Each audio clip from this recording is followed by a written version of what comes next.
So I'm getting ready to do some powder coating. The powder coat system I use is by Eastwood, and just a small compressor.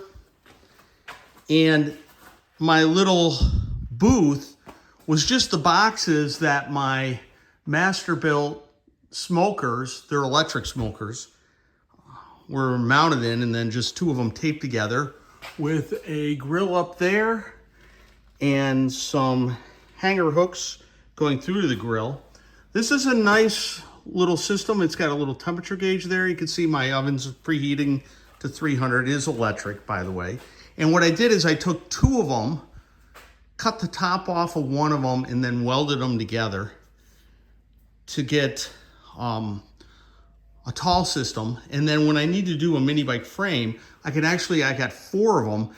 I can clamshell them together to get the depth I need for a frame, and that's how I do a frame. But normally you don't need that much. I am just like, for instance, I have my swing arm preheated inside, and I can put my swing arm on top, and I can have my gas tank on the bottom.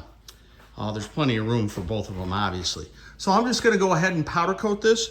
Preheating the parts is nice because you don't get the Faraday effect. I probably should have done that with this gas tank. Just with gas tanks and the soldering, I don't like to heat them up any more than I need to. So that's why I didn't preheat the gas tank. But you do get this Faraday effect. That is where you get two pieces of metal that come in at 90 degrees. Powder coat likes to suck over here and over here, but not in the crack.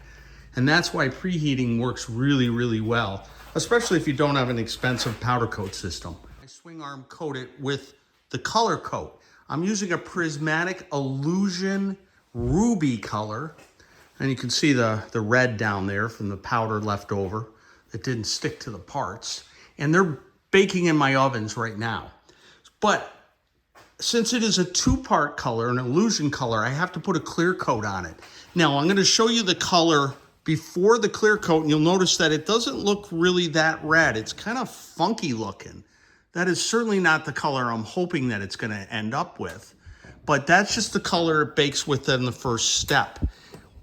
When I put the clear coat on it, which what I'll do is I'll let these things get to temperature, and then I'll bring them back in here and shoot them with the clear, and then put them back in the oven and bake them again. Now that the clear coat is applied, and obviously the red before that, I have to clean my gun, which I just take outside and just blow an air compressor through it to get all the stuff off. And I'll do that to my booth too, just so that next time we don't get red or clear into black or whatever color we're doing next. To take the parts out of the oven, I'm just gonna do a quick temperature check. I've got one of these nifty little things, and I can open our door.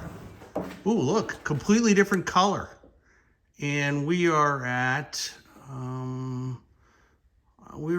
yeah, there we go. We're 358, 360. So I think we're good. It's been in there for a while. I'm gonna pull the parts out and let them cool. Just got done powder coating some black items. Let's pull them out of the oven. Let's check the temperature on them. Yeah, they got a ways to cool down, I'd say. Here's our parts all cooled down. And you can see the color changed quite a bit compared to what we first saw it after we just put the color on without the clear. And you can also see where my JB Weld was for dent fills, particularly across here. That all came out really well. And the JB Weld takes the powder coat really well. And if you want this to be a little richer in color, I could heat it back up and put another coat of clear on it. And that would actually bring the color up a little bit, and make it a little deeper and a little richer. I'm not quite sure I really want to do that. This is actually seems quite fine to me, but it's something you can do easily. That's the beauty of powder coat. You know, it's a great system, and it's gas resistant and extremely durable. So we got this done. Now it's time to do the main frame, which is a little bit more tricky. Could just be due to its size, but it's the same process. We got our colors done. Everything that we need to do in red is now powder coated. On the forks, usually these match the color of the frame, but I prefer to do them in black. The reason for that is because I own a bunch of Speedways, and sometimes I play musical forks, moving around forks from one bike to the other, and if they're black, I can do that. If they're colored, I can't.